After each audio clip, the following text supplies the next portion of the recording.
So now we're on to making our leaf for our pumpkin. So we're using the remainder of our clay here. This is the last piece of clay that you should have. And the first step is to flatten out this piece of clay. You're making a leaf. Leaves are not fat and squatty. Leaves are sometimes as thin as paper. Now, we're not making ours as thin as paper, but we want to flatten it out and taper all the edges. So when I say taper, I mean just like make it skinny. Once you have that done, draw the leaf shape that you want. So all your leaves are going to vary slightly. Don't be afraid to look up what pumpkin leaf shapes actually look like.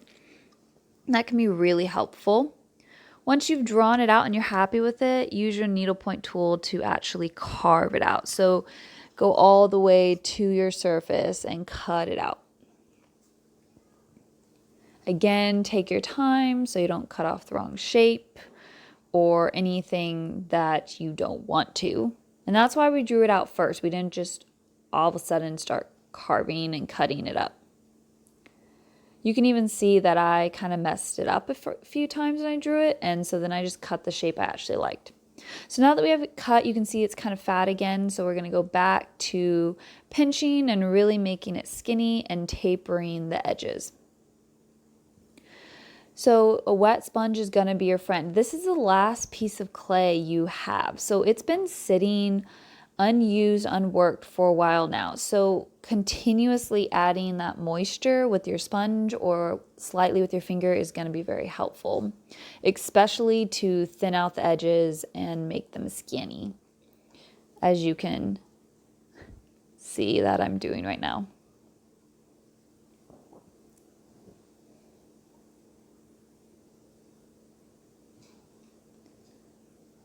Don't forget, all the edges need to be thinned out. There we go. Now it's actually starting to look kind of like a leaf. Now you're going to form it and then just kind of lay it on the pumpkin to see what you think. Do not make your leaf flat. Now notice what just happened. I just got a crack. This is probably going to happen. Score, add slip, and then pull from your clay. Get a little slip on that and smooth it on. This is how you're going to fix bad cracks. So cracks that go really deep.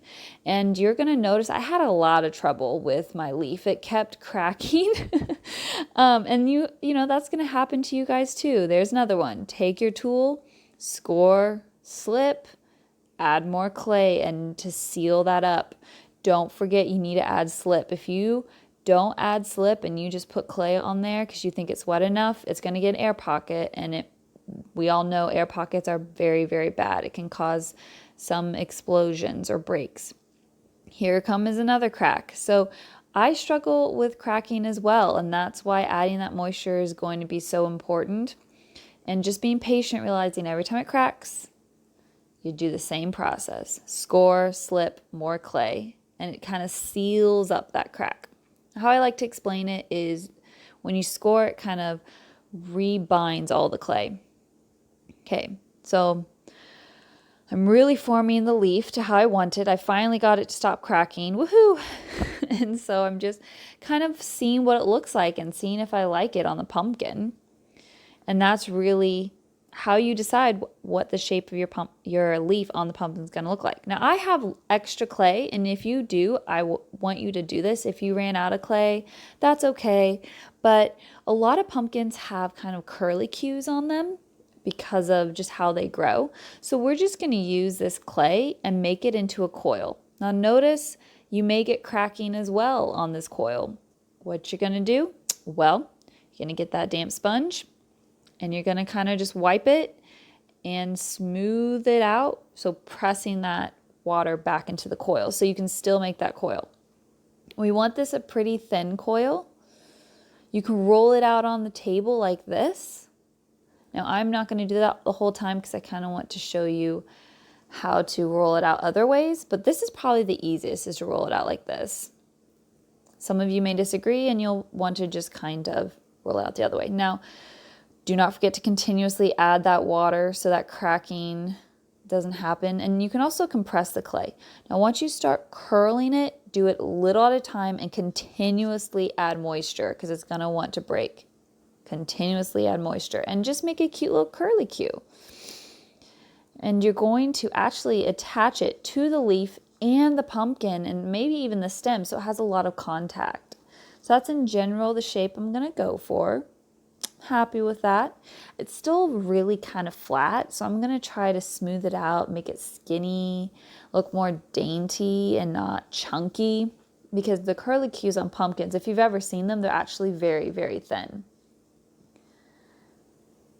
With coils, like, it's so important for you guys to realize the moisture is going to prevent the cracking that's going to happen. If you get frustrated with cracking, it just means you're not adding enough moisture and pressing the clay together, and you're probably trying to bend it too quickly.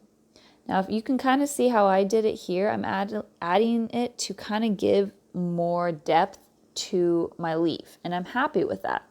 This is probably the hardest attachment you are going to do now, and you've had practice, so hopefully this will make it easier. You're going to score and slip where it goes into contact with any other clay, and so I'm just kind of trying to figure that out. Remember that dabbing method, not smoothing, and that little wiggle and compressing, so it really seals it. Okay, now I'm figuring out my little curly cue, really making sure it's attached well, that sticks to each other. And just be an artist. If you want the leaf to flare up in certain places, you decide.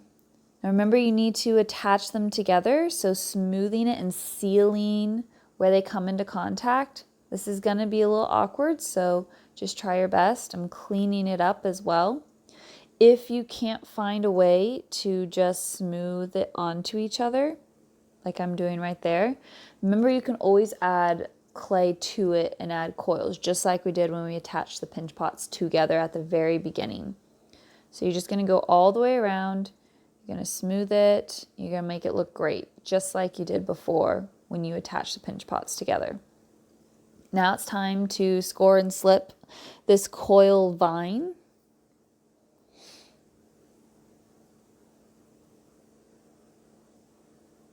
Lots of scoring. The dab method. Remember that wiggle and compress. Wiggle and compress and push it down until it sticks to one another. After you do that, you're going to smooth it on one another and you're going to clean it up. So here I'm using the wood modeling tool to help get that really nice and sealed. On both sides, remember, all the way around, and then really clean that up. If you don't take time to clean up the clay after you attach something or move something, it's going to look messy. So remember, like, having kind of damp hands, or even your sponge is a great way to clean it up if the slip is still everywhere, or maybe you have some pieces here and there. Your sponge is your friend.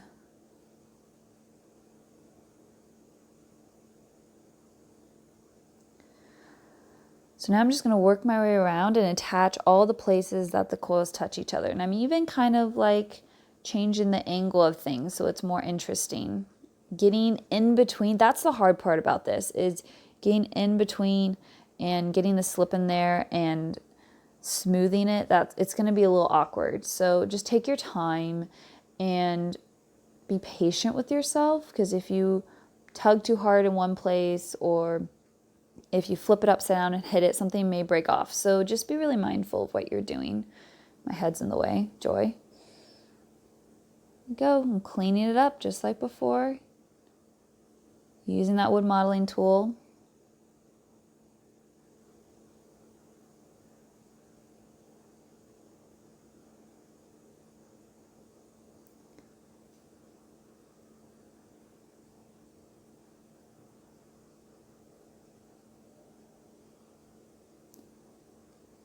Okay, now I'm just looking at my handiwork and seeing if there's anything I want to change. If I'm happy with it, did I miss any spots? And I didn't, so now I'm good.